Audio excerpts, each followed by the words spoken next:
আজকে আমরা হাতের রেখা চিনব, অর্থাৎ আমরা আমাদের হাতের উপর দেখবেন অনেক রকমের রেখা রয়েছে। সেই রেখাটিকে, কোন রেখাটিকে কি নামে ডাকা হয় বা কি নামে পরিচিত, সেটা আমরা দেখব। আগে হস্তরেখা বিচার করার আগে আমাদেরকে রেখা চিনতে হবে, যে কোন রেখাটিকে কি বলে, তবে তো আমরা বিচার করব। আপনারা দেখছেন মাইথোলজিক্যাল রিসার্চ ইউটিউব চ্যানেল, আর আমি অর্ণব, আপনাদের অ্যাস্ট্রো বন্ধু। আপনারা যদি চ্যানেলে নতুন হয়ে থাকেন তাহলে অবশ্যই চ্যানেলটিকে সাবস্ক্রাইব করে রাখুন এখনই, আর ভিডিও ভালো লাগলে অবশ্যই লাইক করবেন। দেখুন, প্রথমেই শুরু করি আয়ুরেখা দিয়ে। এই যে একটি রেখা এই দিক থেকে, কোন দিক থেকে যাচ্ছে দেখুন, নিচের দিক থেকে উপরের দিকে ওঠে এই রেখাটি, ঠিক আছে? মানে একদম মণিবন্ধের দিক থেকে, এটাকে বলে মণিবন্ধ, এই জায়গাটাকে বলে মণিবন্ধ। এটার দিক থেকে উপরের দিকে উঠে একদম এইখানে গিয়ে শেষ হয়। এই যে রেখাটি, এই রেখাটিকে বলা হয় আয়ুরেখা। আয়ুরেখা থেকে আমরা কি বিচার করি? জাতক জাতিকার আয়ু, ব্যক্তির আয়ু কতটা, বা তার কোন সময়ে রোগ ব্যাধি বা দুর্ঘটনা ঘটার সম্ভাবনা রয়েছে, উন্নতি কখন হবে, অনেক অনেক বিষয় আমরা দেখি, ঠিক আছে? এই আয়ুরেখার পাশেই আরেকটি রেখা দেখতে পাওয়া যায়, যেমন আমি আপনাকে দেখাই। আয়ুরেখার পাশে এখানে একটা রেখা থাকে, অনেকের হাতে থাকে, অনেকের হাতে থাকে না। সেই রেখাটি কি? সেই রেখাটি হচ্ছে মার্শাল লাইন বলা হয়, বা আয়ুরেখার সহায়ক রেখা।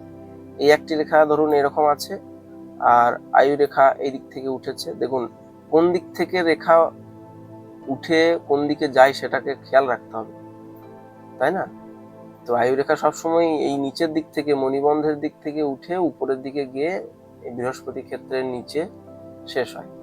আচ্ছা, এই পাশে যে রেখাটি এইভাবে রয়েছে, এইটাকে বলা হয় মার্শাল লাইন বা আয়ুরেখার সহায়ক রেখা। এই রেখাটির অনেক তাৎপর্য রয়েছে। যেমন এই রেখাটি আপনার কোনো দুর্ঘটনা যদি পার্টিকুলার কোনো এজে থাকে, সেইটাকে প্রটেক্ট করে। আপনার জীবন সঙ্গিনী বিচার বা বিবাহ দেখতে এই রেখা কার্যকারী। এই রেখা থাকলে পরে সেই জাতক অনেক বলিষ্ঠ হয়, তার জীবনী শক্তি অনেক বেশি থাকে স্বাভাবিকভাবে। তো এই গেল আয়ুরেখা। এরপরে আমি আপনাদেরকে বেশ কিছু রেখা আবার দেখাচ্ছি। যেমন এই দিক থেকে একটি রেখা এইভাবে এত দূর বিস্তৃত একটা রেখা, ধরুন কারোর ক্ষেত্রে এটা হয়তো কম বিস্তৃত, যেমন এই জাতকের ক্ষেত্রে এটা এত দূর পর্যন্ত এসছে, তারপরে অস্পষ্ট হয়ে গেছে। তো এই রেখাটিকে আমরা বলি শিরোরেখা, এটাকে বলি শিরোরেখা। শিরোরেখা ছোট বড় ভগ্ন ইত্যাদি হতে পারে, সেটা তো আমরা রেখার বিচার যখন করব বা ধরন, সেটা আলাদা জিনিস, কিন্তু মেনলি এই রেখাটাকে বলা হয় শিরোরেখা। তার উপরে এই দিক থেকে বুধের পর্বের নিচে থেকে একটি রেখা এই রকম ভাবে চলে যায়, এটাকে বলা হয় হৃদয় রেখা বা হার্ট লাইন।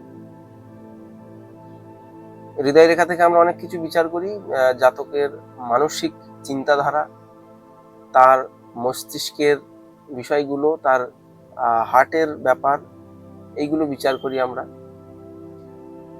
আর একটি রেখা, যেমন এই জাতকের ক্ষেত্রে এই দিক থেকে চন্দ্রক্ষেত্রের উপর থেকে এই চলে গেছে একটা রেখা। এই যে রেখাটা লম্বলম্বী ভাবে করতলে বিস্তৃত হয়, কারোর ক্ষেত্রে এইরকম ভাবে ওঠে, কারোর ক্ষেত্রে এই দিক থেকে ওঠে। তো এইটাকে বলা হয় ভাগ্যরেখা বা ফরচুন লাইন।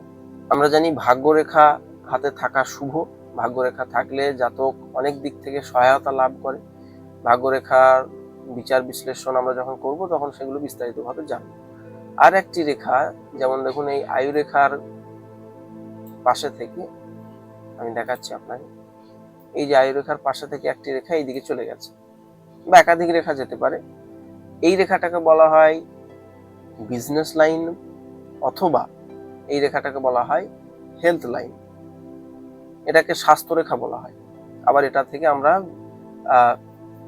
কোনো ব্যবসা বাণিজ্যের, যদি জাতক ব্যবসা বাণিজ্য করে তাহলে ব্যবসা বাণিজ্য আমরা বিচার করি। এটাকে মূলত বলা হয় স্বাস্থ্য রেখা, স্বাস্থ্য বিচার করা হয় এটা থেকে। আবার দেখুন, আমি কিছু রেখা আবার দেখাচ্ছি আপনাকে। আচ্ছা, এগুলো গেল। আর একটা রেখা থাকে, সবার হাতে থাকে না, এইরকম একটা রেখা থাকে, যেটা বুধ ক্ষেত্রের, এটা বুধের পর্ব, বুধের ক্ষেত্র থেকে এই চন্দ্রক্ষেত্র পর্যন্ত বিস্তৃত এরকম ধনুরাকৃতির রেখা, এটাকে বলা হয় প্রত্যাদেশ প্রাপ্ত রেখা। প্রত্যাদেশ মানে এই বা দৈব রেখা, এটাকে প্রত্যাদেশ প্রাপ্ত রেখা বা দৈব রেখা বলা হয়। এটা থাকা অত্যন্ত শুভ। জাতক জাতিকা যারই এই রেখা থাকবে সে মানে দৈব কৃপা প্রাপ্ত হয়েছে, এটা স্বাভাবিকভাবেই বোঝা যায়। অথবা সেই জাতক ভবিষ্যৎ বক্তা, অর্থাৎ অনেক অ্যাস্ট্রোলজার বা জ্যোতিষীর হাতে, তন্ত্রের সাধকের হাতে এই রেখা স্বাভাবিকভাবেই থাকে। যারা যারা প্রকৃতপক্ষে এই লাইনের লোক তাদের হাতে থাকতে পারে, তন্ত্রের বিশেষজ্ঞ লোকের হাতেও এই রেখা থাকতে পারে। তো এটা খুব শুভ রেখা। এই রেখাটি থাকলে পরে দৈব কৃপা লাভ করা যায়। রেখা দেখায় সেটা হচ্ছে এইরকম একটা রেখা থাকে, এটাকে বলা হয় শুক্রবন্ধনী। এই শুক্রবন্ধনী কখন দেখতে হয়? শুক্রবন্ধনী হাতে থাকলে পরে সেই জাতক অ্যাট্রাকটিভ হতে পারে, পার্সোনালিটি তার অ্যাট্রাকটিভ, পার্সোনালিটির মধ্যে একটা আকর্ষণ ভাব থাকবে। আবার এই শুক্রবন্ধনীর ভাঙাচোরা থাকলে পরে সেই জাতক কামুক বা ওই ধর্ষক প্রবৃত্তির মানুষ হতে পারে। আমি ডাইরেক্ট বলছি না যে ধর্ষক প্রবৃত্তির মানসিকতা তার মধ্যে বিল্ড আপ হবে, বাট তারা তারা অত্যন্ত কামুক হয় এবং তাদের কামুকতাটা অনেক পাশবিকাচার, অর্থাৎ পশুর মতো কাম প্রদর্শন এরা করে থাকে। তো শুক্রবন্ধনী হাতে না থাকাই ভালো, শুক্রবন্ধনী ছাড়া হাত শুভ। আর একটা রেখা আমি দেখাই, সেটা হচ্ছে এইখানে একটা রেখা থাকে, এখানে এই রেখাটাকে বলা হয় বিবাহ রেখা। এটাকে বলা হয় বিবাহ রেখা। এটা থেকে আমরা বিবাহ বিচার করি, জাতকের বিবাহ কেমন হবে বা কখন হবে, কোনো সমস্যা হবে কিনা ইত্যাদি বিষয় এখান থেকে বিচার করতে হয়। আর সহায়ক রেখা এখান থেকে, আমি যেটা সহায়ক রেখার কথা বললাম, এখান থেকেও বিচার করতে হয়। আচ্ছা, বিবাহ গেল। এবার আমরা সন্তানের বিষয়ে যদি জানতে হয় আমাদেরকে, সন্তান, সেই ক্ষেত্রে একাধিক স্থান দেখতে হয়। যেমন এই বিবাহ রেখার উপরে কিছু রেখা থাকে, সেইগুলোকে দেখতে হয়। আবার এটা হচ্ছে শুক্রক্ষেত্র। শুক্রক্ষেত্রে এই যে রেখাগুলো, এখানে লম্বালম্বি অনেক রেখা থাকে লম্বভাবে, তো এই রেখাগুলো আমাদেরকে দেখতে হয়। তো এখানটা দেখতে হয় এবং এখানটা দেখতে হয়। তারপর আমাদেরকে এবং কিছু কিছু ক্ষেত্রে এই কনিষ্ঠাঙ্গুলকেও দেখতে হয়। তো তারপর এই তিনটে জিনিস দেখার পর আমাদেরকে সন্তানের ব্যাপারে প্রেডিকশন বা সন্তানের বিষয়ে আমাদেরকে জাতককে বলতে হয়। তো একটা জায়গা থেকে আমরা বিচার করছি না বা করি না, করলে ভুল হতে পারে, তো এইগুলো দেখতে হয়। আচ্ছা, এইবার আমরা ক্ষেত্রে চলে যাব। আমরা কোনটা কার ক্ষেত্র সেটা আমরা দেখে নেব। দেখুন, প্রথমে আমরা তর্জনী থেকে শুরু করি, বৃদ্ধাঙ্গুল থেকে শুরু করি। বৃদ্ধাঙ্গুলের এই যে ক্ষেত্রটা, নিচের যে ক্ষেত্রটা, এই ক্ষেত্রটা হচ্ছে শুক্রের ক্ষেত্র।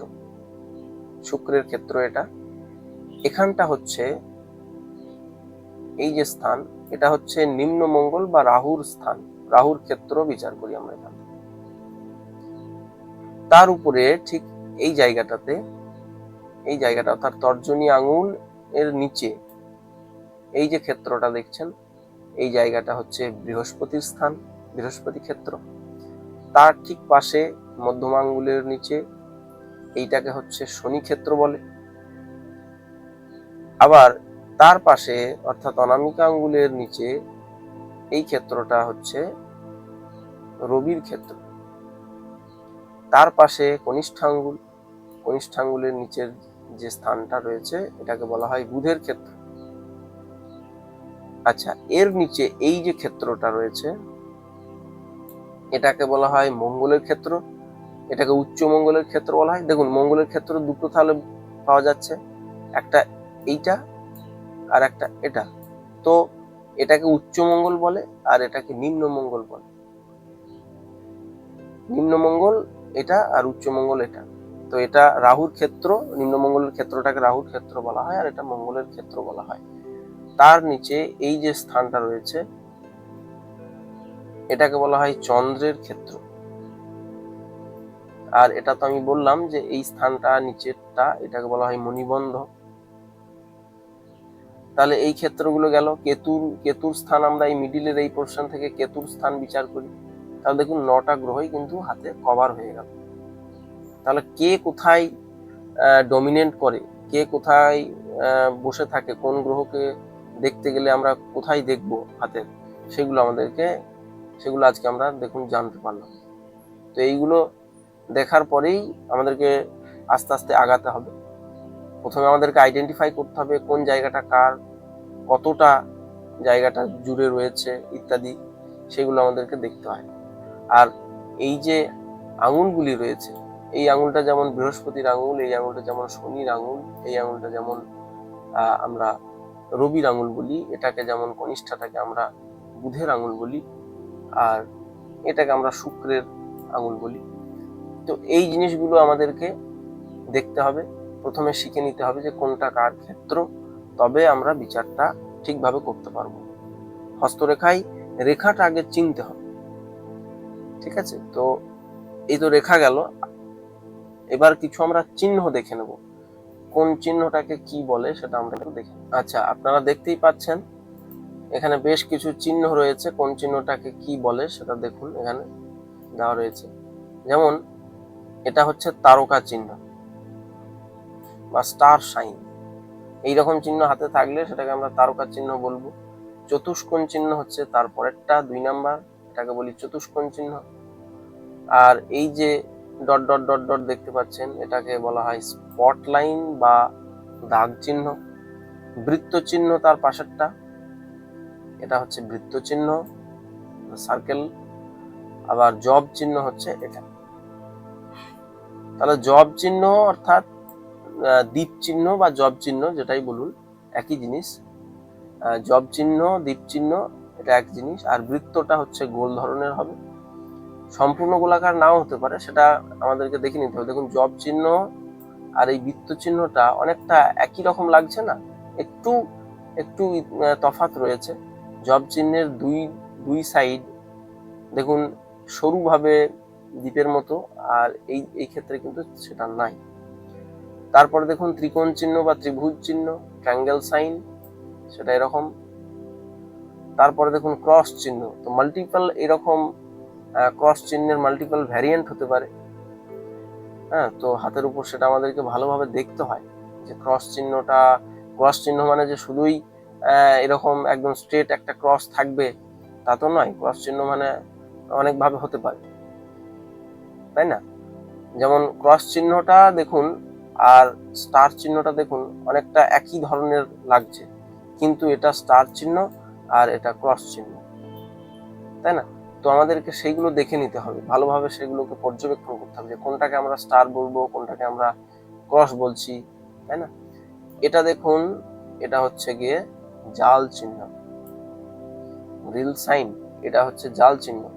হাতে জাল চিহ্ন থাকা খারাপ, আমরা জানি, তো এটাকে জাল চিহ্ন বলে। তো এই কিছু চিহ্ন আমি দেখালাম, আরো বেশ কিছু চিহ্ন রয়েছে। তো বেসিক্যালি এই চিহ্নগুলোই হাতে সাধারণত দেখতে পাওয়া যায়। এছাড়া অনেক চিহ্ন রয়েছে, যেমন ধ্বজা চিহ্ন, পদ্ম চিহ্ন, জনি চিহ্ন, নাঙল চিহ্ন, বিল্লপত্র চিহ্ন, ডমরু চিহ্ন, ত্রিশূল চিহ্ন ইত্যাদি রয়েছে। বাট দেয়ার আর রেয়ার, তারা রেয়ার, সেগুলো আমরা সচরাচর দেখতে পাই না। তো সেটা আমি পরবর্তীতে একটা ভিডিও বানিয়ে দেবো, আপনারা দেখে নেবেন যে সেগুলো কেমন দেখতে হয়।